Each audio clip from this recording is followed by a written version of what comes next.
Assalamualaikum warahmatullahi wabarakatuh. Jumpa lagi dengan saya Tama dalam Ada Apa Gerangan 2. Bagaimana kabar kalian? Semoga selalu diberikan kesehatan dan juga rezeki yang cukup. Kita jumpa lagi di Ada Apa Gerangan 2, di mana di sini saya akan khusus membacakan cerita-cerita mistis bersambung. Dan kali ini kita akan lanjut cerita pendakian mistis ke Gunung Salak yang dilakukan oleh Ari serta kedua temannya bersama salah satu saudaranya yang bernama Mamat.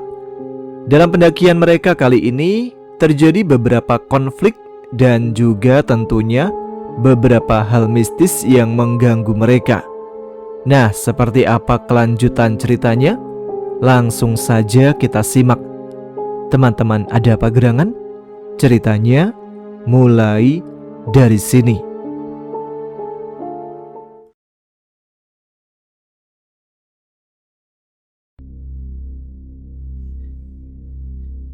Mamat masih terlihat tidak percaya bahwa dia baru saja kehilangan Desi dan Ari. Tetapi sosok perempuan itu terus mencoba meyakinkannya sebelum dia kembali pergi. "Apa kamu benar-benar bisa aku percaya? Lantas, apa kepentinganmu peduli sama kami?" tanya Mamat yang mulai meragukan sosok perempuan itu. Dia merasa belum paham dengan maksud sosok tersebut. "Kepentinganku cuma dua. Aku tidak mau ada korban lain yang senasib dengan aku dan anakku. Dan yang kedua, aku berharap kalian bisa menyempurnakan kuburanku yang berada di belakang rumah Arya Pranata, dan beritahu kedua orang tuaku bahwa kuburan yang selama ini mereka ziarahi hanya berisi seonggok batang pisang," jawab sosok perempuan itu. Seketika Mamat terlihat bergidik. Bulu kuduknya berdiri mendengar perkataan perempuan itu. Dia merasakan sesuatu yang ganjil dalam ceritanya, sehingga membuat Mamat bertanya, "Terus siapa kamu? Dan siapa itu Arya Pranata?" tanya Mamat serius menunggu jawaban sosok perempuan itu lagi. "Nanti saja akan aku ceritakan. Sekarang kau cepatlah kembali, karena hari sudah semakin gelap," ujar perempuan itu menyuruh Mamat segera pergi. Lalu Mamat pun menuruti sosok perempuan itu. Dia kembali berjalan ke gubuk meninggalkan Desi dan Ari yang terperangkap di lembah yang paling dalam. Sementara itu, Desi dan Ari terlihat mulai cemas karena setelah menunggu beberapa jam, Mamat belum juga datang. Keduanya nampak gelisah karena suasana di sana sudah semakin gelap layaknya malam. "Aduh, kemana sih si Mamat? Mana udah gelap lagi," ujar Ari sambil berdiri dan memandang ke segala arah. "Apa kita susul aja, Ri? Gue malah khawatir jangan-jangan dia kenapa-napa lagi. Soalnya ini udah lama banget loh, Ri, dia menghilang," kata Desi dengan wajah menunjukkan kecemasan. Dia mengusulkan pada Ari untuk menyusulnya. "Ya sudah, ayo kita cari," jawab Ari nampak bersiap untuk mencari saudaranya. Sedangkan jauh di bawah perbukitan, Mbah Jajat dan semua petugas tim penyelamat tengah berjalan menyusuri punggung gunung yang terjal. Mereka sudah berangkat sejak tadi pagi untuk melanjutkan pencarian menuju ke puncak Manik 1 Gunung Salak. Di sepanjang perjalanan yang sedang mereka lalui, para petugas itu mengalami banyak sekali rintangan dan hambatan karena seisi hutan nampak porak-poranda akibat badai tersebut. Pohon tumbang di mana-mana, ditambah lagi dengan banyak longsor yang menghilangkan jalur pendakian. Mbah Jajat sebenarnya ingin segera kembali ke perkampungan untuk mencari orang yang bernama Arya Pranata, karena dia sudah tahu bahwa usaha pencarian itu sangat sulit untuk berhasil. Tetapi setelah berbicara panjang lebar dengan semua anggota tim SAR tadi pagi, Mbah Jajat telah gagal memberi paham pada mereka, yang akhirnya proses pencarian pun kembali dilanjutkan. Karena Mbah Jajat tidak mau ada korban lain lagi, Dengan terpaksa dia pun ikut dengan mereka, sebab dia sudah tahu bahwa musibah tersebut bukan terjadi secara normal, melainkan karena perbuatan jin penguasa gua itu. Bagaimana, Pak? Apakah kita akan tetap melanjutkan pencarian? Sementara menurut saya ini terlalu berbahaya, Pak. Tanya salah seorang anggota tim pencarian yang terlihat pakaiannya sudah sangat kotor dengan tanah yang basah. Kita lihat saja nanti. Sekarang kita akan terus berusaha, karena ini memang tugas berat kita. Tetapi jika situasi dan kondisinya sudah tidak memungkinkan lagi, dengan terpaksa kita akan hentikan untuk sementara, jawab ketua tim SAR. Mereka terus berusaha semaksimal mungkin untuk bisa menemukan Mamat dan ketiga temannya. Bukit demi bukit terus mereka daki, hingga akhirnya tepat pukul 2 sore mereka pun berhenti di sebuah shelter untuk beristirahat. Mereka sudah nampak kehabisan tenaga, duduk bersama di atas tanah dengan kaki selonjoran melepaskan rasa lelah, sambil berbagi minuman yang siap memulihkan rasa dahaga. Bah, apakah masih jauh dari sini ke puncak? Tanya Atang yang duduk tidak jauh dari Bah Jajat. Lumayan jauh, nak. Dari pagi sampai sekarang kita hanya berhasil melewati 1 pos saja. Jadi masih ada 1 pos yang harus dilalui untuk sampai ke puncak. Artinya masih ada 2 kali lipat dari perjalanan barusan, jawab Bah Jajat menerangkan. Waduh, saya khawatir, Bah. Gimana nasib Mamat? Ujar Atang yang merasa sudah tidak sabar ingin segera menemukan sahabatnya. Sebenarnya Abah juga sudah ingin kembali ke rumah dan segera mencari orang yang namanya Arya Pranata itu. Karena Abah sudah yakin kita tidak akan berhasil menemukan para korban jika orang itu tidak berhasil kita bawa ke sini, sahut Bah Jajat yang terlihat gelisah. Sebab waktu yang dimilikinya tidak banyak, apalagi dia belum tahu di mana orang yang bernama Arya Pranata berada. Terus bagaimana dong, Bah? Sedangkan sekarang kita masih di sini. Belum lagi perjalanan pulang nanti, pasti memakan waktu lama, ujar Deden yang juga nampak mengkhawatirkan Mamat. Abah akan mencoba lagi bicara sama mereka. Kalian tunggu di sini ya. Tapi ingat, kalian berdua jangan terlalu khawatir dan memikirkan mereka. Ingat kejadian kemarin, sahut Bah Jajat seraya mengingatkan keduanya. Baik, Bah, jawab Atang dan Deden serentak. Nah, sekarang lebih baik habiskan waktu istirahat kalian untuk makan, minum dan berbaur dengan yang lainnya, ujar Bah Jajat lagi sambil terlihat beranjak dari tempat duduknya. Seiring waktu yang terus berjalan, perlahan hari pun semakin sore. Kini suasana di hutan sudah nampak semakin gelap. Mereka masih berdiam diri di pos tersebut sambil santai beristirahat dan mengisi perut mereka yang keroncongan. Bah Jajat pun segera pergi meninggalkan Atang dan Deden. Dia berjalan menghampiri ketua tim SAR yang nampak sedang duduk bersila di atas tanah bersama 2 orang lainnya. Mereka sesekali meminum sesuatu dari dalam gelas yang berjajar di hadapannya. Selamat sore, Pak, sapa Bah Jajat seraya tersenyum dan mengangguk. Iya, Bah, mari duduk, Bah. Sudah ngopi belum? Jawab ketua tim SAR itu seraya menyuruh Bah Jajat duduk di dekatnya. Kedua orang yang berada di sampingnya pun terlihat menganggukkan kepalanya sambil tersenyum. Bah Jajat pun segera duduk tidak jauh dari mereka. Dia begitu serius karena bermaksud menyampaikan sesuatu. Bagaimana, Bah, tadi perjalanannya? Capek ya? Ujar ketua tim SAR itu mulai mengajak Bah Jajat berbicara. Oh iya, Pak, sudah pasti capek. Ini benar-benar di luar dugaan saya. Hutan sampai sebegitu hancurnya. Sepertinya jin itu benar-benar murka bukan main, jawab Bah Jajat yang mulai menjurus pada pokok niatnya. Kedua anggota tim pencarian yang duduk di dekatnya pun terlihat serius memperhatikan pembicaraan Mbah Jajat dengan pimpinannya. Keduanya nampak sangat antusias ketika mendengar Mbah Jajat kembali bercerita tentang makhluk halus. "Memangnya Abah yakin bahwa kejadian ini memang tidak alami?" tanya Ketua Tim SAR. "Bukan yakin lagi, Pak. Kan saya juga sering ikut seperti ini. Bahkan hampir setiap ada kejadian, saya selalu ikut turun tangan," jawab Mbah Jajat menegaskan keyakinannya. "Iya sih, Bah. Sebenarnya saya juga mulai berpikir lagi.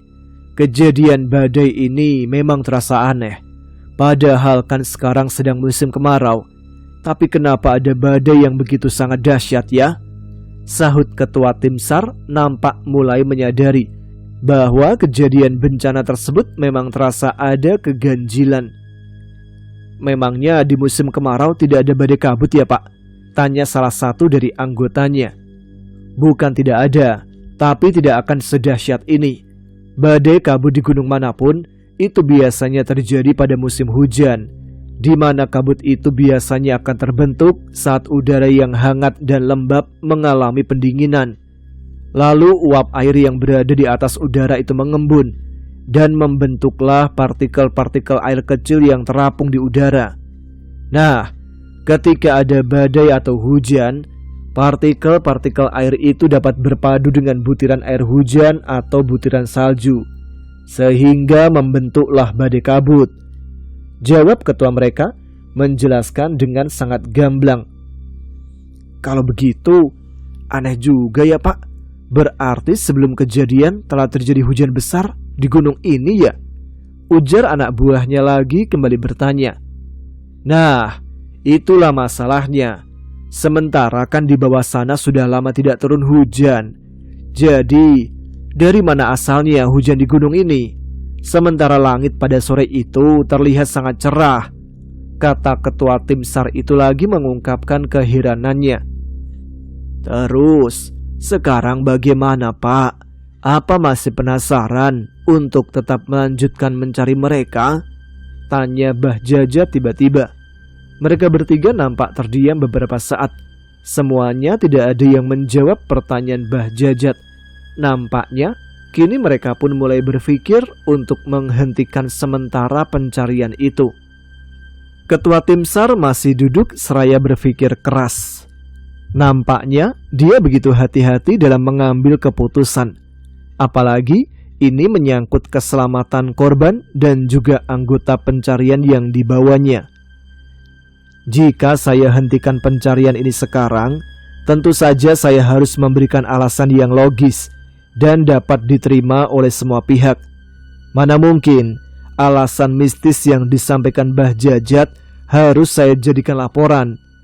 Tapi kalau saya melanjutkan pencarian, saya khawatir resiko yang akan didapat. Dan ini tentu saja malah akan membuat masalah baru," gumamnya semakin dibuat bimbang. Sementara itu yang lainnya masih asik beristirahat dengan kegiatan masing-masing. Mbah Jajat beserta kedua teman Mamat, ketiganya terlihat serius memperbincangkan sesuatu. "Bah, terus sekarang bagaimana? Apakah belum ada keputusan kita akan lanjut atau menghentikan pencarian?" tanya Atang yang nampak sudah ingin kembali bergerak. "Iya, Bah, kok kita malah seperti santai-santai? Harusnya kita bergerak cepat. Kasian kan Mamat dan teman-temannya, pasti mereka sedang menunggu pertolongan," ujar Deden yang terlihat kesal karena menganggap Tim SAR terkesan lamban. "Tenang, kalian tidak usah berpikir tergesa-gesa. Ketua Tim SAR juga pasti sedang berpikir dan juga mempertimbangkan mana yang lebih mungkin untuk diambil sebagai keputusan. Dan itu tidak bisa sembarangan. Tugas dia itu berat. Setahu Abah, berhasil atau tidaknya dalam operasi pencarian, mereka tetap harus memberikan laporan," jawab Mbah Jajat menenangkan Atang dan Deden. "Iya sih, Bah, tapi kan hal seperti ini udah biasa mereka lakukan. Harusnya mereka bisa mengambil keputusan dengan cepat, bukan buang-buang waktu begini," ujar Atang lagi, tetap menganggap bahwa tim SAR terlalu lamban dan tidak profesional. Iya, Abah juga paham. Tapi kita juga harus sadar bahwa mereka itu ahlinya dalam hal ini. Ya, mungkin saja mereka juga baru mengalami pencarian yang sulit dan membingungkan seperti ini. Karena tidak semua kejadian diakibatkan oleh hal mistis. Jawab Mbah Jajat lagi berusaha menenangkan. Setelah mendengar jawaban Mbah Jajat yang terdengar sedikit membela tim SAR, Atang menampakkan wajah yang kurang senang. Tanpa basa-basi dia pamit pada Mbah Jajat. Dia pun berdiri, kemudian berlalu pergi seorang diri meninggalkan Mbah Jajat dan Deden. Nampaknya Atang yang masih mengkhawatirkan keselamatan Mamat. Dia pun berjalan menghampiri pimpinan tim SAR yang masih duduk dan memikirkan sesuatu dengan serius. "Selamat sore, Pak," sapa Atang yang berdiri tepat di depan ketua tim SAR. "Oh, iya, selamat sore," jawab ketua tim SAR dengan sedikit terperanjat. "Mari, silakan duduk." "Ada apa, Dek?" ujarnya lagi sambil bertanya dan mempersilakan Atang untuk duduk di sampingnya. "Iya, Pak, terima kasih," saut Atang seraya duduk tidak jauh dari ketua tim SAR. "Saya cuma mau tanya saja, Pak. Kapan kita akan kembali berjalan? Saya khawatir keselamatan teman saya, Pak," tanya Atang mengutarakan maksud kedatangannya. "Oh, itu. Saya juga masih belum tahu. Kita akan melanjutkan pencarian atau menghentikannya sementara waktu. Karena banyak sekali hal yang harus saya pertimbangkan," jawab ketua tim SAR yang nampak tidak memberikan jawaban yang pasti. "Hah? Jawaban macam apa ini?" gumam Atang nampak kesal. "Lalu untuk apa kita hanya berdiam di sini, Pak? Harusnya kita bertindak cepat," ujar Atang memberanikan diri untuk sedikit keras kepada tim SAR yang difikirnya tidak memberikan jawaban yang menyenangkan. "Maafkan saya, Dek. Memang saya sendiri merasa bahwa kami bertindak sangat lamban dalam operasi kali ini. Beberapa jam saya hanya menghabiskan waktu untuk duduk dan berpikir untuk mengambil keputusan," jawab ketua tim SAR menunduk lesu. "Tapi bukankah Bapak udah biasa dengan operasi penyelamatan seperti ini?" tanya Atang yang masih belum puas dengan jawaban tersebut. Dia terus mencecar ketua tim SAR dengan pertanyaan yang menohok. "Iya, saya dan kawan-kawan memang sudah terbiasa dengan pekerjaan seperti ini. Tetapi misi penyelamatan yang sedang kita jalankan saat ini benar-benar di luar dugaan saya. Awalnya saya berpikir bahwa kejadian ini murni karena faktor alam. Tapi ternyata ini memang di luar nalar manusia. Apalagi setelah mendengar pemaparan dari Mbah Jajat, saya mendadak menjadi bingung harus berbuat apa," jawabnya kembali memberikan penjelasan pada Atang. "Terus kalau begitu, siapa yang akan memberikan keputusan? Sementara Bapak sendiri kebingungan. Sementara waktu terus berjalan, Pak, dan sekarang sudah semakin sore. Apa mungkin kita bermalam di tempat yang berantakan seperti ini?" tanya Atang lagi, masih belum cukup puas. "Ya, saya juga sudah memikirkannya, dan mungkin saya akan segera membuat keputusan secepatnya," jawab ketua tim SAR itu sambil menganggukkan kepalanya. "Saya rasa itu emang harus segera dilakukan, Pak. Bila perlu, voting saja mana yang paling banyak setuju, tetap lanjut atau menghentikan pencarian. Karena waktu kita sudah mepet, Pak. Belum lagi kalaupun keputusannya harus menghentikan pencarian, perjalanan kita untuk kembali tidak mudah, Pak, dengan medan seperti ini. Apalagi matahari sudah mulai tenggelam," ujar Atang seolah memaksa ketua tim SAR untuk mengambil keputusan sesegera mungkin. "Tenang, Nak. Jangan tergesa-gesa." Tiba-tiba suara Mbah Jajat terdengar dan memecah perbincangan mereka. Dia berjalan menghampiri Atang dan ketua tim SAR yang tengah berbincang-bincang. Abah, silakan duduk," ujar ketua tim SAR sambil berdiri. "Percayakan saja kepada tim SAR. Abah yakin mereka tidak mungkin gegabah dalam mengambil keputusan. Abah juga sudah banyak berbincang tadi dengan beliau.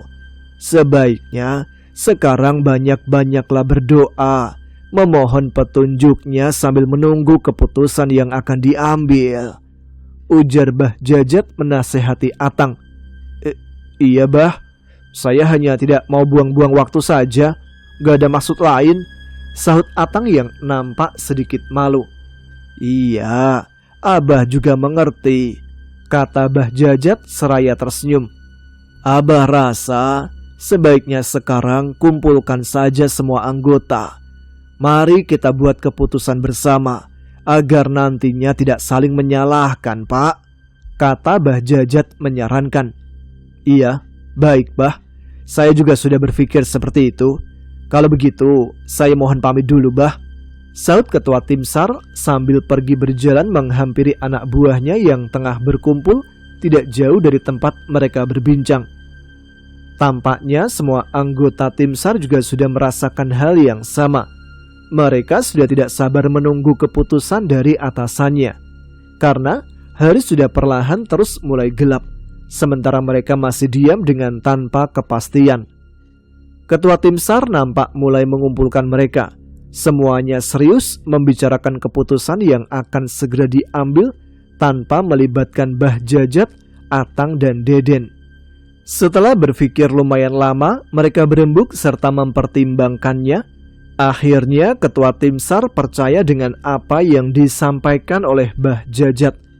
Alasan lain yang juga tidak luput dari pertimbangan mereka, mengingat kondisi medan yang terlalu berat, serta minimnya tempat yang aman untuk bermalam, sehingga hal tersebut membuat mereka sulit menentukan camp untuk mendirikan tenda. Di sepanjang jalur pendakian yang sudah berhasil mereka lalui, tidak satu titik pun terdapat tanah yang lapang.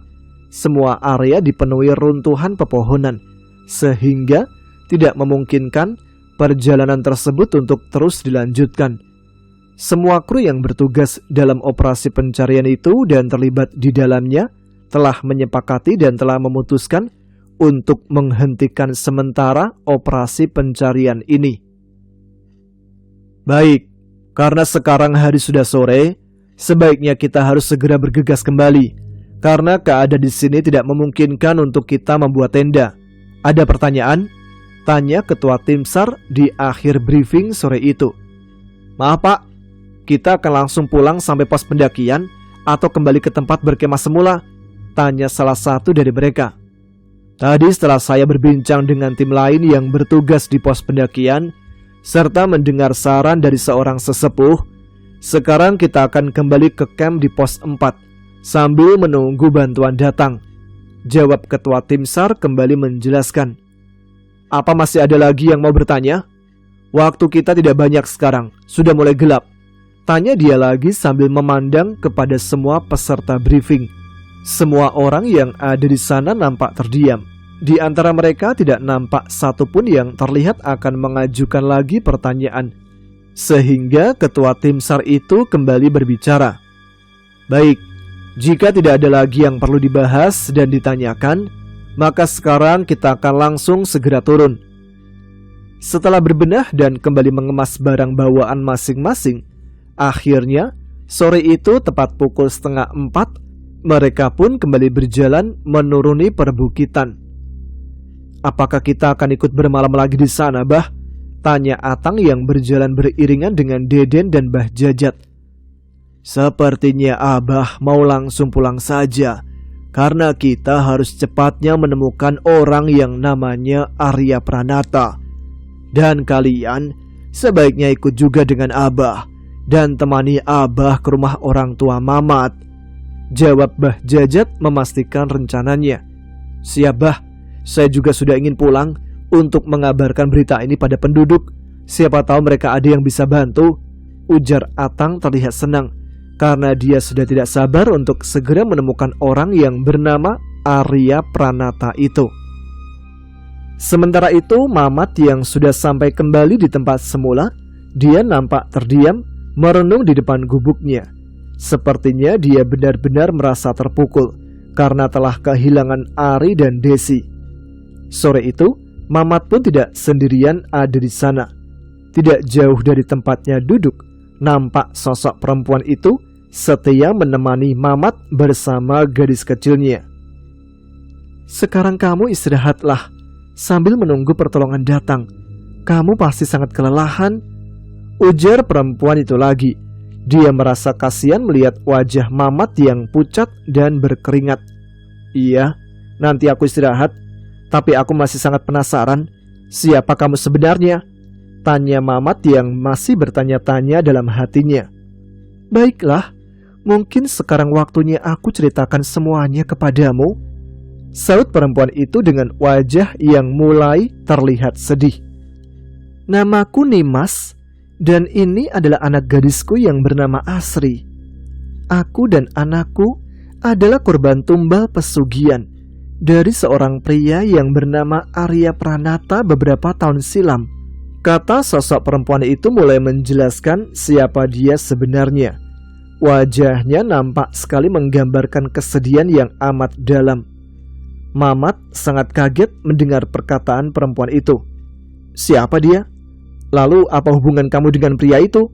Tanya Mamat lagi terlihat serius. Dia adalah suamiku. Sejak sebelum menikah, dia memang sangat mapan dalam ekonomi. Tetapi aku tidak tahu inilah akhirnya, jawab sosok perempuan itu lagi. Lalu apa hubungannya dengan kami? Tanya Mamat lagi nampak tak mengerti.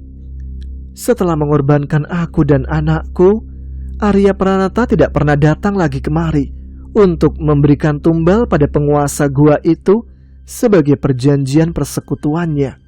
Alih-alih mematuhi perjanjian itu, Arya Pranata malah datang ke orang pintar untuk menutup hubungannya dengan jin tersebut, sehingga jin penguasa itu sangat marah. Jawab sosok perempuan itu lagi menjelaskan. Jadi maksudmu, kami akan dijadikan tumbal juga? Tanya Mamat mulai merasa ketakutan. Iya, jin itu memang berniat menjadikan kalian sebagai tumbal, tetapi beruntung kalian bertiga selamat dari maut. Maka dari itu, dia terus berusaha untuk mengambil kalian semua untuk dijadikan tumbal berikutnya pada waktu persembahan nanti. Jawab sosok perempuan itu lagi. Aku tidak mengerti, kenapa harus kami? Bukankah di gunung ini banyak para pendaki lain? Apakah ini hanya kebetulan aja? Tanya Mamat lagi yang merasa dia dan kawan-kawannya telah diincar. Itu karena salah satu dari kalian pernah memakan harta kekayaan yang diberikan oleh jin itu kepada Arya Pranata. Dan hal ini sangat ditunggu sejak lama oleh penguasa gua itu. Jawab perempuan itu lagi menjelaskan. Lagi-lagi Mamat sangat kaget dibuatnya. Dalam pikirannya, dia langsung bertanya-tanya siapa yang pernah menikmati harta itu di antara dia dan teman-temannya. Siapa maksudnya? Tanya Mamat lagi nampak sangat penasaran. Salah seorang penikmat kekayaan itu di antara kalian adalah temanmu yang bernama Imam. Jawab perempuan itu lagi mengungkapkan. Mamat benar-benar dibuat spot jantung. Dia berkali-kali dibuat terkejut mendengar penjelasan sosok wanita itu. Dia tidak menyangka bahwa Imam adalah penyebabnya. Namun di tengah rasa herannya, dia mulai kembali ingat dengan perangai Imam yang memang berbeda dari yang lainnya sejak Mamat pertama bertemu. Perilakunya terlihat sangat sombong dan arogan. Lalu, di mana Imam sekarang? Tanya Mamat lagi. Dia mengerutkan keningnya. Dia sudah lebih dulu terkurung dalam gua itu sejak kemarin. Malah sebenarnya semenjak berangkat, Imam sudah dibayangi oleh anak buah jin tersebut, hingga pikirannya terus disusupi kejahatan. Mamat mengangguk-anggukkan kepalanya. Akhirnya apa yang selama ini menjadi keheranannya terjawab sudah. Ternyata perilaku Imam memang terpengaruh hasutan jin jahat itu, sehingga wajar jika selama ini Imam terlihat sangat tidak bersahabat. Tapi kenapa jika jin itu sudah mendapatkan Imam, dia masih mengejar kami? Tanya Mamat lagi. Jin itu meminta 3 jatah tumbal yang tidak dipenuhi oleh Arya Pranata. Tetapi untunglah ada kamu di antara mereka, sehingga ilmu yang kamu miliki mampu menyelamatkan kalian dari waktu maut itu. Maksudmu? kamu tidak usah pura-pura. Apa ilmu yang kau miliki, sehingga aku melihat kalian seperti ada yang menyelamatkan. Dan ilmu itu pula lah yang selalu menjaga kalian selama di gubuk itu, sehingga aku mampu melawan mereka tadi malam." Mendengar perkataan perempuan itu, Mamat seketika terlihat bingung. Seraya mengerutkan keningnya, ingatannya tiba-tiba langsung tertuju pada kakek dan bapaknya. "Apakah itu yang diceritakan bapak dan kakekku dulu?" gumam Mamat seraya bergegas memegang kalung yang dipakainya. Dia mengingat cerita para orang tuanya tentang kekuatan kalung itu yang dapat mengeluarkan cahaya biru di saat keadaan sangat berbahaya. "Memangnya apa yang kamu lihat?" tanya Mamat nampak masih penasaran. "Dia kadang datang dan kadang menghilang. Wujudnya seperti cahaya berwarna biru. Mungkin kau lebih mengetahuinya daripada aku," jawab sosok itu. Mamat kembali merasa kaget karena akhirnya apa yang diceritakan orang tuanya dulu bukanlah omong kosong. Lalu dia pun terlihat mulai serius mengingat-ingat cerita itu lagi. Dan tiba-tiba, "Iya, sekarang baru aku ingat. Cahaya itu akan datang dengan sendirinya jika pemakai kalung ini dalam bahaya, meskipun tidak ada yang memanggilnya. Tapi sayang, cahaya itu hanya bisa melindungi, bukan untuk melawan atau menyakiti," gumam Mamat lagi, terlihat mulai percaya diri. Sebelumnya Mamat masih meragukan kekuatan kalung tersebut, karena selama dia memakainya belum melihat bukti apapun tentang apa yang disampaikan orang tuanya dulu. "Aku memang pernah mendengarnya dari orang tuaku mengenai cahaya itu. Tetapi kenapa kedua temanku bisa hilang seperti ini? Apakah kamu tidak melihat cahaya itu melindungi mereka?" tanya Mamat lagi. "Aku melihatnya, tapi cahaya itu hanya terlihat mengelilingimu. Dan sayangnya aku juga datang terlambat. Harusnya kalian tidak berpisah jauh." Mamat terperanjat. "Apa mungkin karena sepanjang perjalanan tadi aku selalu tertinggal dari mereka?" gumam Mamat mulai menyadarinya bahwa ketika dia mengikatkan tali rafia itu, Desi dan Ari tidak pernah mau menunggunya, sehingga Mamat berkali-kali tertinggal lumayan jauh. "Lalu apakah Desi dan Ari juga sekarang ada di gua itu?" tanya Mamat lagi.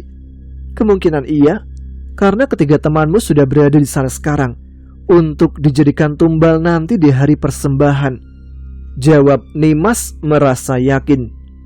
"Lalu kapan persembahan itu akan dilakukan?" tanya Mamat berharap masih ada kesempatan untuk menyelamatkan mereka.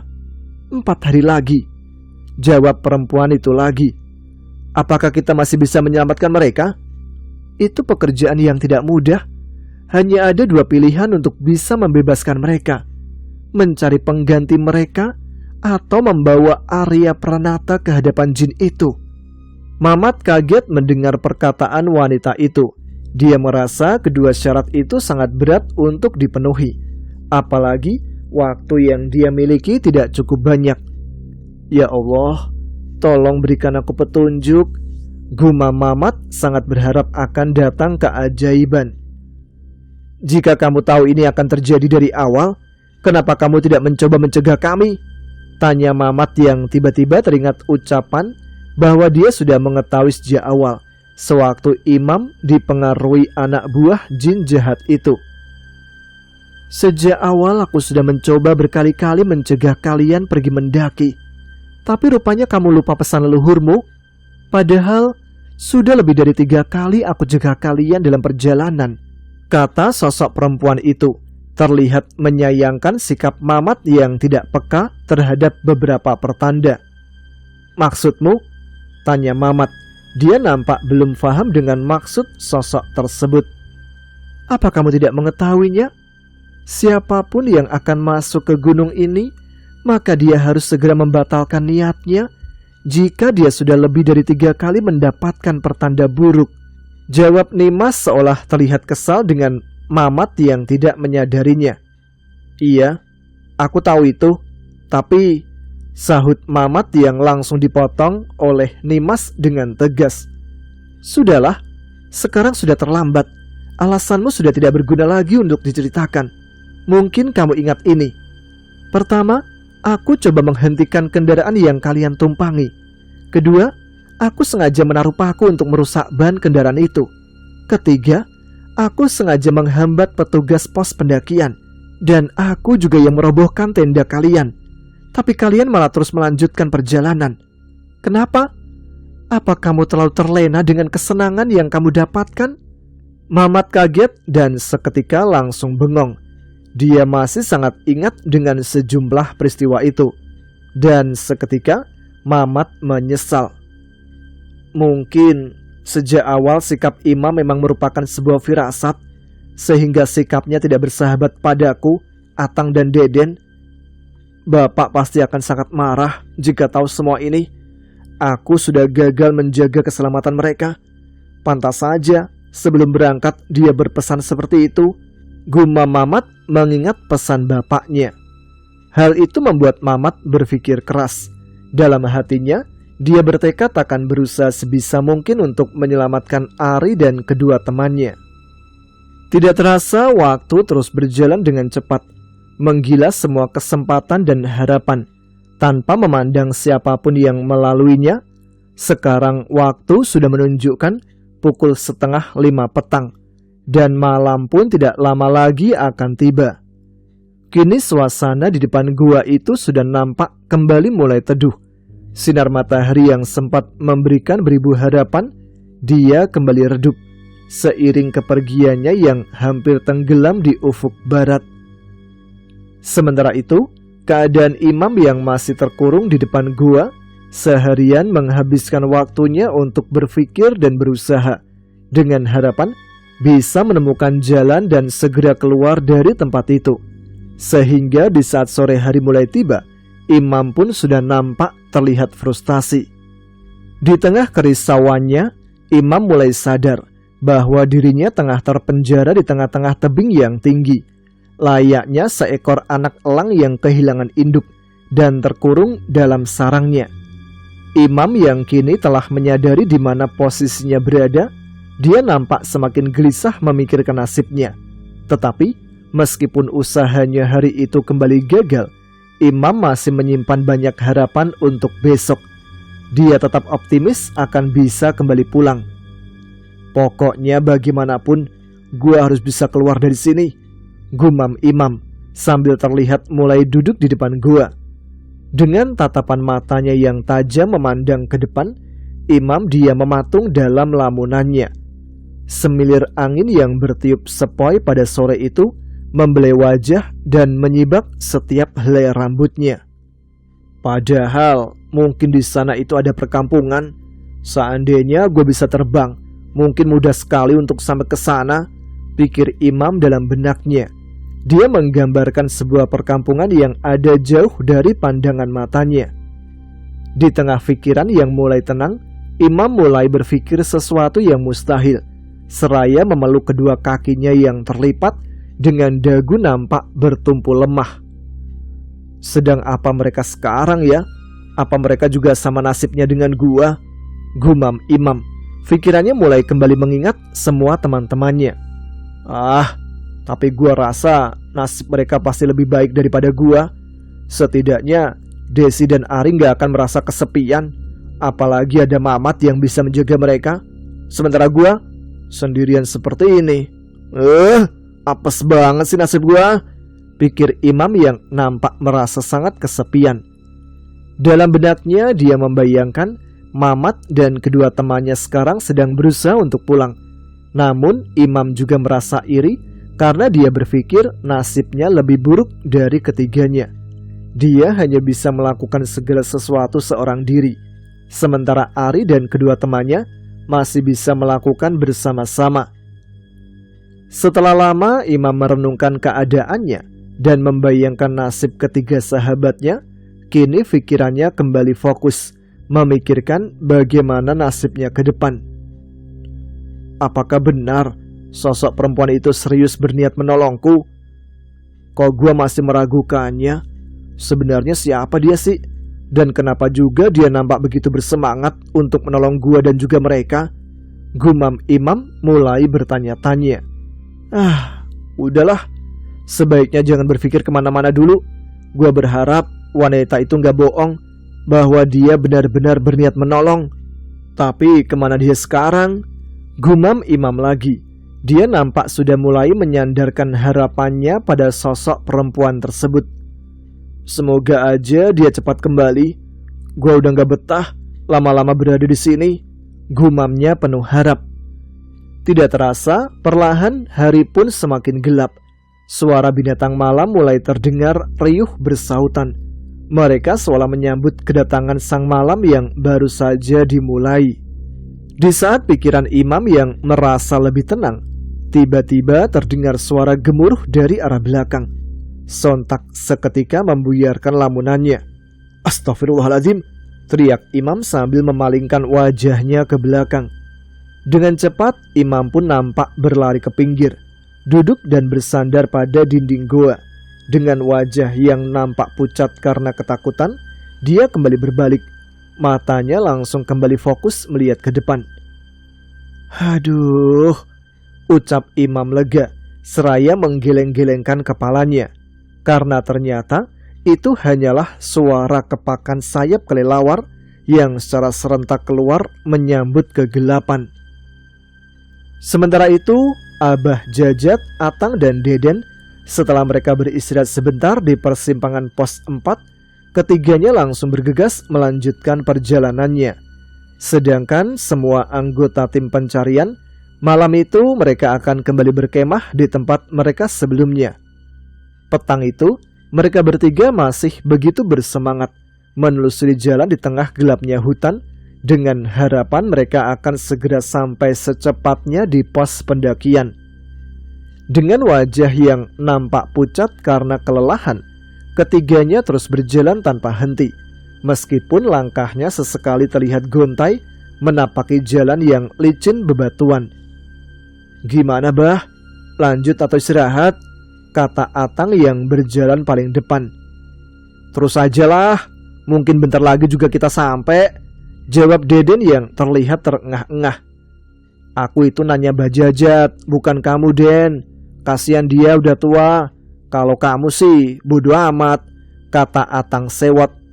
Hehe, sorry, saud Deden yang nampak ingin segera sampai sambil cengengesan. Ya sudah, ayo kita istirahat dulu sebentar. Abah pengen minum dulu. Sudah kering banget tenggorokan, jawab Abah Jajat yang sedikit tertinggal di belakang. Mereka pun duduk di akar-akar pepohonan yang menyembul di atas tanah. Deden langsung mengeluarkan botol minumnya, lalu memberikannya kepada Mbah Jajat.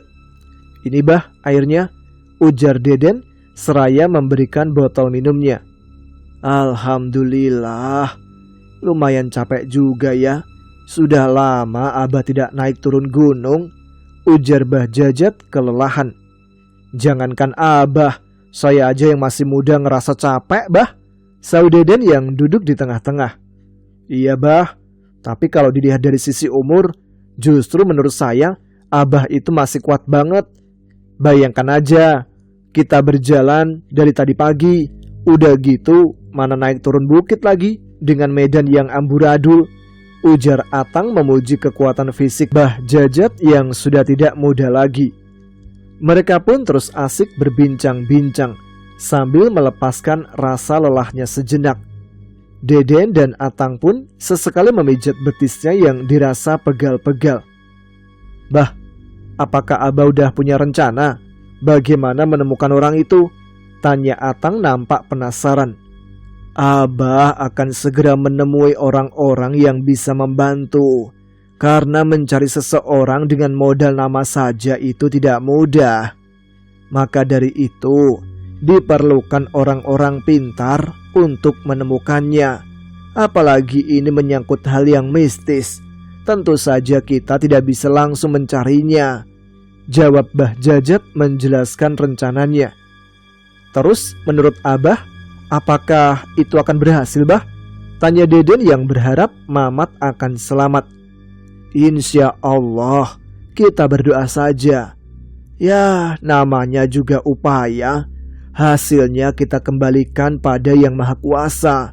Dialah yang berhak menentukan. Jawab Mbah Jajat terlihat yakin dengan usahanya.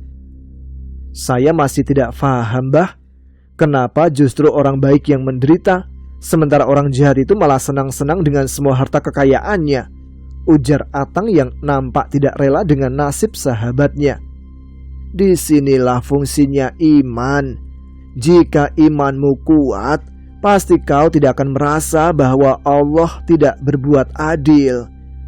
Bagi orang baik, jika dia mendapatkan kesenangan atau kesengsaraan, maka itu disebut cobaan. Tapi bagi orang yang berhati buruk, maka itu dianggapnya sebagai hukuman. Jawab Abah Jajat menjelaskan. Tapi kenapa justru mereka nampak senang, Mbah? Banyak harta dan leluasa bisa berbuat apa saja semaunya? Tanya Deden nampak tidak mengerti. Begini, azab itu tidak datang pada orang beriman.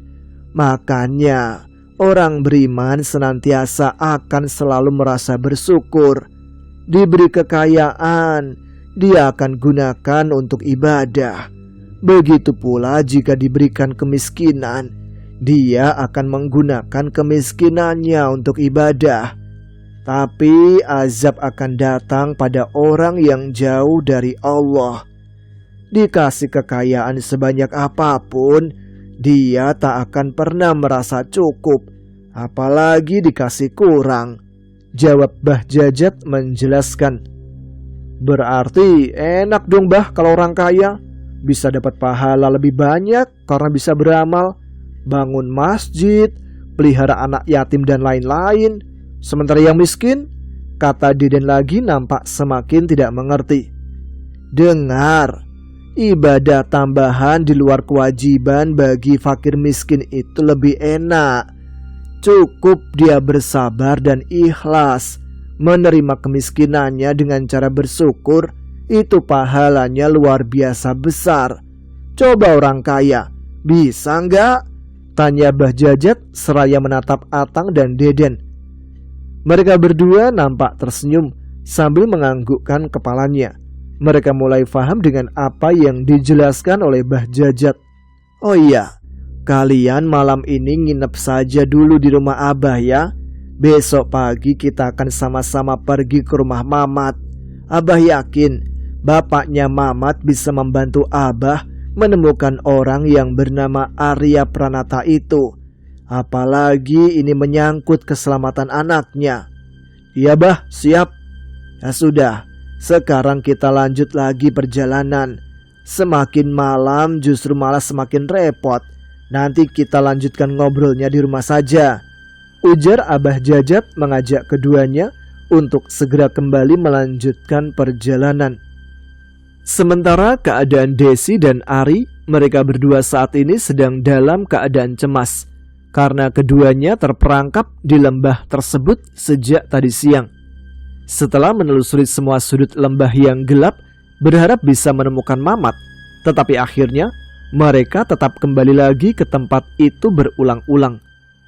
Seiring waktu yang terus berlalu, wajah mereka terus semakin menampakkan kepanikan. Dengan nafas yang terdengar jelas berdengus begitu cepat, keduanya kebingungan dengan upayanya yang sejak sore tidak kunjung berhasil menemukan jalan. Perasaan kita jalan udah sejak sore, tapi kenapa kita masih di tempat ini aja, Ri? Kata Desi terlihat panik sambil menahan nafas yang tersengal. Desi merasa mereka berdua tidak pernah berpindah sedikit pun dari tempat tersebut. Dia pun mendapati keadaan di sekelilingnya seolah semuanya tetap sama, tidak berubah sama sekali. Bahkan bekas makanan yang tadi siang mereka buang pun masih terlihat di bawah kakinya. Gua kira cuma gua aja yang ngerasa. Apa mungkin kita emang udah tersesat? Ujar Aris seraya duduk sambil memijit-mijit kakinya. Nampaknya Aris sudah mulai merasakan sakit lagi. Lu jangan ngomong sembarangan, Ri. Gue takut tahu. Jawab Desi dengan wajah ketakutan. Kedua bola matanya memandang liar ke berbagai arah. Gua serius, Des. Ini masih tempat kita berhenti tadi siang. Ternyata kita emang tidak beranjak sedikit pun, sahut Ari yang juga sama-sama merasa sangat ketakutan. Sekarang lebih baik kita diam aja di sini. Besok baru kita akan lanjutkan perjalanan lagi, kata Ari lagi.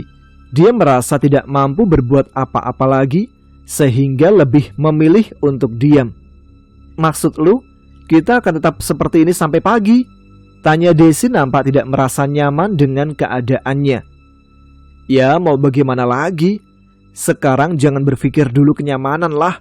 Yang terpenting bagaimana kita bisa melewati malam ini dengan selamat. Besok baru kita akan cari jalan untuk kembali, kata Ari berusaha menenangkan. Kemana sih Mamat? Kok dia nggak kembali? Apa mungkin dia juga sama sedang tersesat seperti kita? Ujar Desi. Alih-alih menanggapi pembicaraan Ari, tetapi Desi malah berharap Mamat segera datang dan berkumpul bersama mereka. Gua juga nggak ngerti Des, tapi ini aneh banget sih menurut gua. Apa jangan-jangan si Mamat sengaja ninggalin kita? Kata Ari yang sudah berpikir lain-lain terhadap saudaranya. Ah, keterlaluan lu Ri. Gak mungkin lah dia berbuat seperti itu. Malahan menurut gua justru dialah yang selama ini menjaga kita, ujar Desi nampak menentang perkataan Ari. Tapi kan lu bisa lihat sendiri, di saat keadaan kita seperti ini, dia gak mencoba menolong kita, ujar Ari lagi yang terlihat mulai menyalahkan Mamat. Emangnya lu tahu Ri, bagaimana kondisi Mamat saat ini? Bisa aja kan, mungkin dia juga sama, sedang merasa kesulitan, apalagi dia sendirian. Kita masih mending ada teman untuk bicara, ujar Desi kembali membantah pendapat Ari yang terkesan menyalahkan. Lu jangan berpikir bahwa Mamat itu sama kayak kita.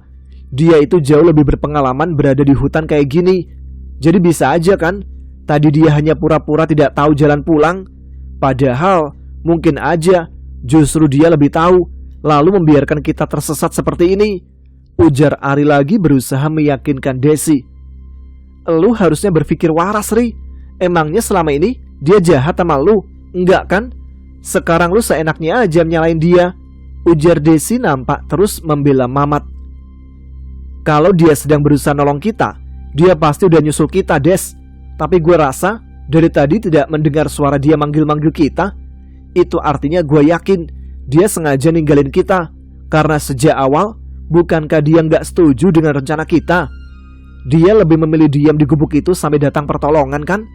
Dan gue yakin sekarang dia pasti udah kembali lagi ke gubuk itu, ninggalin kita di sini. Kurang ajar si Mamat. Lama-lama pikiran lu jadi ngaco Ri. Harusnya lu malu dengan perkataan lu. Udah ngeyel tetap mau jalan. Sekarang setelah hasilnya seperti ini, malah nyalain orang. Stres lu Ri, ujar Desi nampak semakin tidak senang dengan ucapan Ari yang terus menyalahkan saudaranya. Des, lu kok jadi terus belain Mamat? Apa lu mulai suka sama dia? Harusnya lu pikir dengan baik. Sejak kita jalan tadi pagi, kita aman-aman aja kan? Dan sekarang setelah dia menghilang gitu aja, kita seolah diantarnya ke tempat laknat ini, dan dia malah kembali ke tempat itu, ujar Ari yang tetap keras kepala menyalahkan Mamat. Ah, udahlah, lebih baik lu diem, istirahatkan otakmu agar kembali normal. Ngawur, ujar Desi dengan nada kesal. Jangan gitulah, meskipun gua tahu lu suka kan sama Mamat, tapi jangan begini juga. Salah ya tetap salah Des, lu yang harusnya berpikir normal, kata Ari nampak menyerang Desi. Masalah perasaan gua suka atau tidak, itu privasi gua dong. Otak lu tuh udah ngaco Ri, pemikiran lu jadi kerdil. Udahlah, sekarang gua mendingan istirahat. Dengerin lu ngomong malah bikin otak puyeng, ujar Desi seraya pergi sedikit menjauh dari Ari. Dengan muka yang nampak masam, Desi meletakkan ranselnya di atas tanah. Kemudian mulai membuka matrasnya, lalu bersila sambil mulai terlihat mengeluarkan makanan. Ari dan Desi terlihat kurang begitu akrab semenjak perselisihan pendapat. Keduanya tidak saling bicara beberapa waktu, meskipun keduanya tengah duduk berdekatan.